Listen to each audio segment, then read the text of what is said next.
Okay, let's unpack this. Because, in physical engineering, there is this very comforting logic to making things smaller. Right, the physics scale down in a really intuitive way. Exactly. You take a mechanical system, you shrink its components, it takes up less space, and requires significantly less energy to operate. It just makes sense. It does. Mm. But when we step into the world of machine learning, specifically the deployment of small language models on edge devices or hardware accelerators, that intuitive physics engine just completely breaks down. Yeah, it really does. It's what we often call the parameter efficiency illusion. Right, because we see teams shrink the parameter count of a transformer, and they fully expect it to run proportionally faster. Naturally. But then they find that the real-world inference latency on a GPU barely budges. Mm-hmm. It turns out parameter efficiency is often just an illusion when it comes to actual speed. Yeah, and that distinction between parameter count and hardware latency is, it's arguably the most critical bottleneck in edge deployment today. Which perfectly sets up our deep dive today. We're looking at a November 2025 paper from NVIDIA, and it's titled Nemotron-Flash, Toward Latency-Optimal Hybrid Small Language Models. It's a really fascinating piece of research. It is, and the mission of this deep dive is to explore a fundamental paradigm shift. We're looking at moving entirely away from the vanity metric of mere parameter reduction, and instead optimizing strictly for real device latency and throughput. Because if we look at the current landscape of state-of-the-art SLMs, models like Mobile LM or Small M, they overwhelmingly default to a deep, thin macro architecture. Like deep and thin. Yeah. So to save on total parameter count, engineers aggressively reduce the hidden dimension, the width of the model. Okay. But to maintain representational capacity, they compensate by stacking more and more layers. Which, it looks fantastic on a spec sheet if your only goal is fitting into a strict memory footprint. Exactly. But it is fundamentally hostile to how modern hardware actually processes data. Right.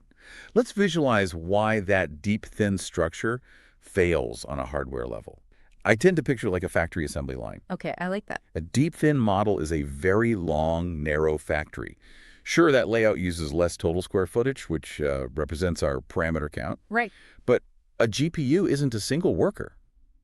A GPU is tens of thousands of workers designed for massive parallelization. Yes. So in a deep, thin network, you essentially force 9,999 workers to stand around doing nothing, watching one worker finish a task sequentially, layer by layer, before the next layer can even begin. That is the exact hardware reality. The operations in those stacked layers are strictly sequential. Right. Meaning the hardware simply cannot parallelize the workload efficiently. And to prove this, the NVIDIA researchers ran extensive profiling on H100 GPUs. They really got down to the metal. They did. They utilized CDU graphs to capture the execution trace of the GPU kernels. And what that does is it effectively eliminates any kernel launch overhead from the CPU. Oh, wow. So they were measuring pure, unadulterated hardware latency. Exactly. And what they proved empirically is that for any strict latency budget, there is an optimal depth-width ratio. Okay. A deep-thin model misses the accuracy-latency Pareto frontier entirely because it's heavily underutilizing the compute units while simultaneously thrashing the memory bandwidth. So the goal is to find the perfect mathematical shape, like the optimal depth-to-width ratio for a specific hardware latency budget. Right. But doing that through trial and error, that would require training hundreds of configurations. How did the researchers formalize this so engineers don't just have to guess? Well, they tackled it by augmenting traditional compute optimal scaling laws. Okay. Usually, scaling laws parameterize the loss based on a monolithic parameter variable, p. Right, just total parameters. Yeah, but p obscures the internal dimensions. So the researchers completely decoupled the model size into depth d and width w. Oh, interesting. Yeah, the new scaling law parameterizes the cross-entropy loss as a function of depth, width, and data size. So how does the math actually look? Mathematically, it states that the loss equals a base irreducible loss plus a constant a times depth raised to the negative alpha plus b times width raised to the negative beta plus a data term. Right, and because the researchers are focused purely on architecture optimization over a fixed data set, they can hold that data size term constant. Exactly, it just drops out of the immediate optimization problem. So ML practitioners can just profile a small subset of depth-width configurations, fit the curve to find those specific alpha and beta exponents, and mathematically identify the exact sweet spot ratio that minimizes loss. You got it. But, curve fitting on a small subset is notoriously finicky. Neural networks are highly nonlinear. How well does this fitted scaling law actually extrapolate to unseen, larger configurations? It does exceptionally well, and the robustness is actually quite striking. Really? Yeah. The authors validated this methodology by fitting the law on their smaller subset and then predicting the perplexity of much larger unseen network dimensions. And the results?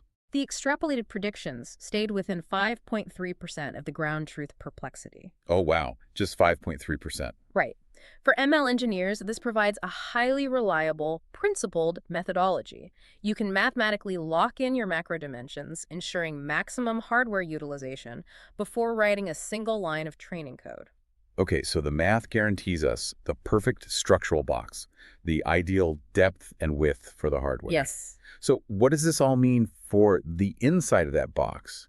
Because discovering the perfect architectural shape is only half the battle. Exactly. If we just stuff standard dense attention layers inside that perfectly dimensioned box, aren't we right back to square one with the KV cache bottleneck destroying our decoding latency? We absolutely are, because standard attention scales quadratically with sequence length, Right. which makes it a massive sequential bottleneck during autoregressive decoding. So once the macro dimensions are locked in, you have to rethink the mathematical operators populating those layers. The operator alchemy, so to speak. Yeah. The paper rigorously evaluates the emerging efficient subquadratic alternatives. So they looked at Mamba2, RWKV7, sliding window attention. The usual suspects. Right, as well as DeltaNet and gated DeltaNet. And when evaluated as pure homogeneous models, DeltaNet and gated DeltaNet emerged as the absolute standouts. They sat perfectly on the perplexity latency Pareto frontier. But the paper doesn't recommend building a homogeneous model out of just DeltaNet. No, it doesn't. The researchers found that mixing these operators in hybrid configurations yields significantly better results. I want to dig into the why there. Why does pairing DeltaNet with, say, Mamba 2 consistently outperform a model made entirely of the best single operator? It really comes down to the diverse memory update rules and how they perfectly complement each other's representational weaknesses. Okay, break that down for me. So, Mamba 2 is a state-space model. It uses structured state-space duality to compress history into a fixed-size hidden state. Which makes inference incredibly fast. Exactly, but it forces the model to continuously compress and discard information. Oh, I see. Meaning it struggles with exact long-range retrieval. DeltaNet, on the other hand, relies on a linear attention formulation with a delta rule for state updates. Right. So it is much more robust at targeted memory retrieval. By interleaving them, the hybrid layer introduces a heterogeneity that covers the specific decay limitations of the SSM, while the SSM handles the continuous, fluid language modeling flow better than pure linear attention. That synergy makes sense in theory, but putting it into practice sounds like a combinatorial nightmare. It is a massive design space. Yeah, I mean, you have dozens of layers checking every possible combination of Mamba 2, DeltaNet, and attention across all those layers to find the optimal mix. Wouldn't that just burn through millions of GPU hours? Oh, absolutely. Why was it can't train thousands of hybrid architecture variants to full convergence just to evaluate their fitness? Right, which is why manual architecture search is effectively a dead end here. Oh, what's the solution? The researchers utilized an automated mathematical approach, an aging evolution search algorithm. But to your exact point, the algorithm needs to evaluate the fitness of each architecture without running a trillion token training cycle. Right, otherwise it takes years. Exactly. The breakthrough observation the authors leveraged is that the relative performance rankings of different language model architectures stabilize incredibly early in the training process. Oh, so the model's structural capacity to learn crystallizes before it actually learns the nuances of the data. Exactly. So they used short training perplexity as their proxy metric. How short are we talking? They trained the architecture variance on just 10 billion tokens. Wow, that is short. Yeah. And when they calculated the Spearman rank correlation between this 10 billion token proxy and fully trained benchmark models, it achieved an 88.8% correlation. That is an exceptionally strong signal. It really is. It proves you don't need convergence to identify superior routing topologies. Okay, so armed with that proxy, the algorithm initiates a population of architectures, mutates the operator ratios, or the feed-forward networks, checks the latency against a strict lookup table to ensure hardware compliance, and selects the strongest parents. Right. And the final latency-optimized architecture it produced was highly specific. It was a three-stage, interleaved block structure relying heavily on an alternating pattern. Yeah, primarily DeltaNet, then a feed-forward network, then Mamba2, then another feed-forward network. And then they interleave that with occasional attention feed-forward Mamba2 feed-forward blocks. Exactly. And what's fascinating here is that we can contrast that output with a very revealing secondary experiment they ran. Oh, yeah. Yeah, the researchers executed a second evolutionary search, but this time they asked the algorithm to optimize purely for parameter efficiency instead of decoding latency. Okay, so reverting back to the old metric, what happened? The algorithm naturally selected far more standard attention modules. Yes. Standard attention is highly parameter efficient because it doesn't require the massive state expansion matrices that state space models like Mamba2 need. Right. But, as we established, attention is terrible for decoding latency. So an algorithm optimizing for size will mathematically construct a model that runs slowly. That completely validates their core thesis. Well, Optimizing for size and optimizing for speed require completely divergent architectures. 100%. So the evolutionary search gives us a latency-optimal architectural skeleton. Mm-hmm. But changing the fundamental building blocks of a transformer usually introduces severe instability. Oh, yeah. Training dynamics become a huge issue. Right, because if the training dynamics prevent the model from converging, that highly optimized skeleton is useless. Exactly, and convergence was a major friction point. The researchers analyzed the microstructure of the weight matrices during the standard training of these hybrid models. And what do they find? They observed that normally trained weights exhibit severe non-smoothness. You get these massive weight magnitudes clustering along specific dimensional axes. Here's where it gets really interesting. Let's translate that non-smoothness into the actual optimization problem. Okay. Because during the later stages of training, your learning rate scheduler decays the learning rate to a microscopic value, right? Right. And the actual weight update is your gradient step divided by the total weight magnitude. Exactly. So if the weight magnitude is massive and the learning rate makes the gradient tiny, the relative update effectively approaches zero. Right. Think of it geometrically. The model's convergence just stalls out.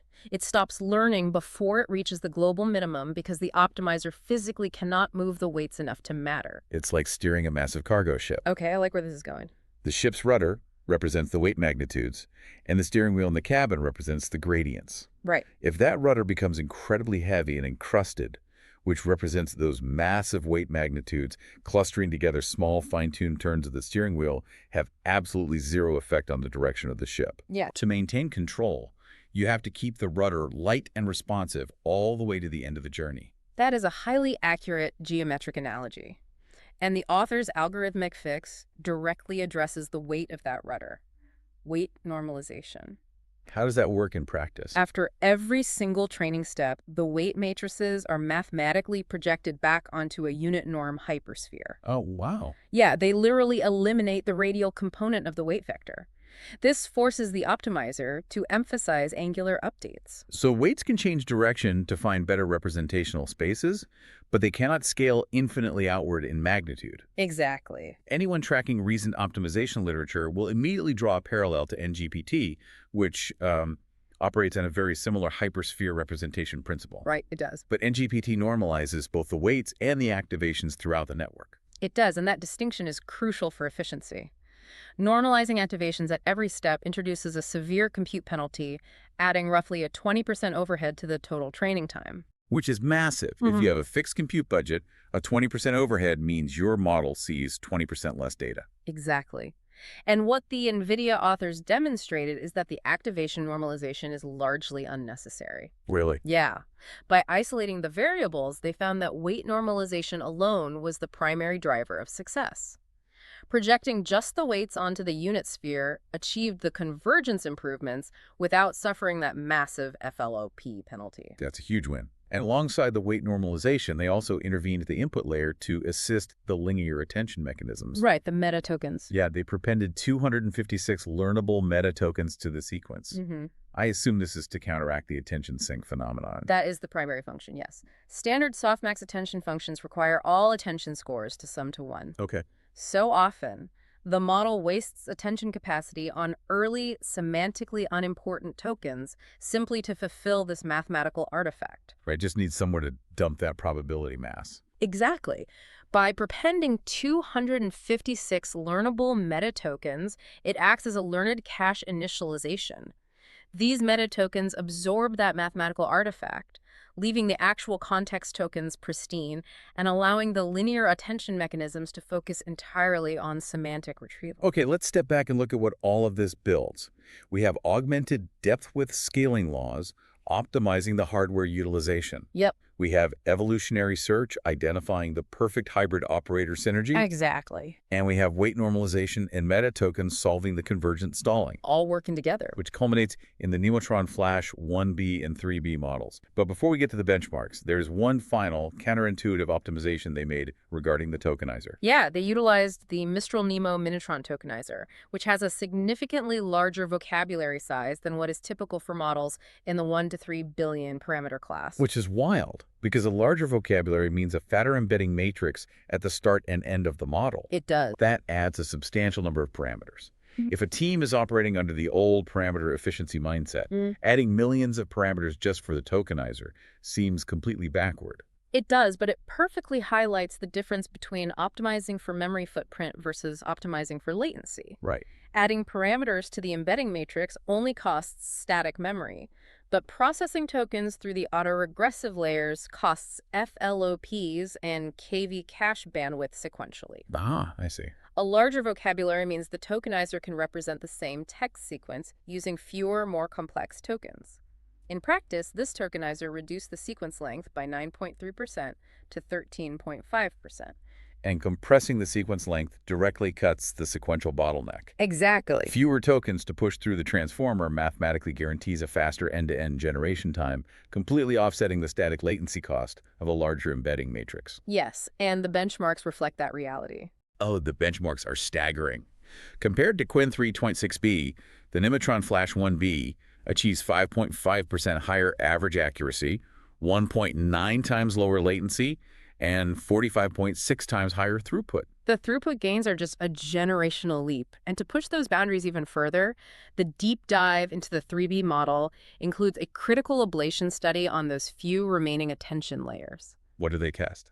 The researchers tested swapping out the full attention layers for sliding window attention, or SWA, to see if they could eliminate the KV cache bottleneck entirely. Okay, because sliding window attention restricts the attention mechanism to only look at a localized window of recent tokens, which obviously boosts throughput. Oh, right. But there must be a trade-off when it comes to long context tasks. Oh, definitely. The trade-off is a steep cliff in recall accuracy. If you drop below 2 full attention layers in the hybrid architecture, the model's performance on needle-in-a-haystack long context recall completely collapses. Completely collapses? Wow. Yeah.